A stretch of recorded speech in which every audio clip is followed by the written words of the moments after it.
ನಾನು ಹೇಳ್ತಾ ಇರೋದು ಏನಂತ ಹೇಳಿದ್ರೆ ವ್ಯಕ್ತಿಗಳ ಬಗ್ಗೆ ಅಲ್ಲ.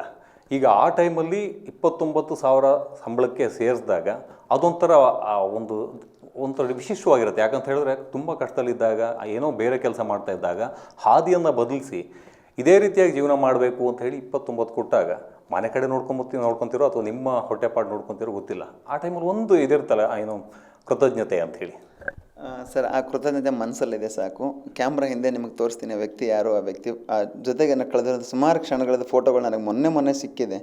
ಯಾಕಂದರೆ ಆ ಒಂದು ಆ ಕ್ಷಣದಲ್ಲಿ ನನ್ನ ಜೊತೆಗಿದ್ದಂಥ ಸ್ನೇಹಿತರುಗಳ ಹತ್ರ ಫೋಟೋ ಇತ್ತದು. ಅವರು ನಾನು ಬಿಗ್ ಬಾಸಿಂದ ಹೊರಗಡೆ ಬಂದು ನನಗೆ ಅವ್ರು ಕಳಿಸಿದ್ರು, ಇವೆಲ್ಲ ನೆನಪು ಇದ್ದಾವೆ ನಿನಗೆ, ಹೇಗಿದ್ವಿ ನಾವೆಲ್ಲ ಅಂತ ಹೇಳ್ಬಿಟ್ಟು ಅವರು ಅದನ್ನು ಮಾತಾಡ್ತಾ ಮೆಲ್ಕು ಹಾಕ್ತಾಯಿದ್ವಿ. ಆ ಕ್ಷಣದಲ್ಲಿ ಸುಮಾರು ಫೋಟೋಗಳನ್ನ ಅವ್ರು ಕಳಿಸಿದ್ರು ನನಗೆ. ಆ ಮೆಲ್ಕು ಹಾಕಿರೋ ಫೋಟೋಗಳು ಇದೆ ನನ್ನ ಹತ್ರ, ನಿಮಗೆ ತೋರಿಸ್ತೀನಿ. ಕ್ಯಾಮ್ರಾ ಹಿಂದೆ, ಕ್ಯಾಮ್ರಾ ಮುಂದೆ ನಾನು ಹೆಸರು ಹೇಳೋಕ್ಕೆ ಇಷ್ಟಪಡಲ್ಲ. ಎಲ್ಲೂ ಕೂಡ ನಾನು ಆ ವ್ಯಕ್ತಿ ನನ್ನ ಮನಸ್ಸಲ್ಲಿದ್ದಾರೆ ಸಾಕು. ಮಾಡಿರುವಂಥ ಅವಮಾನಗಳು ತುಂಬ ಇದೆ.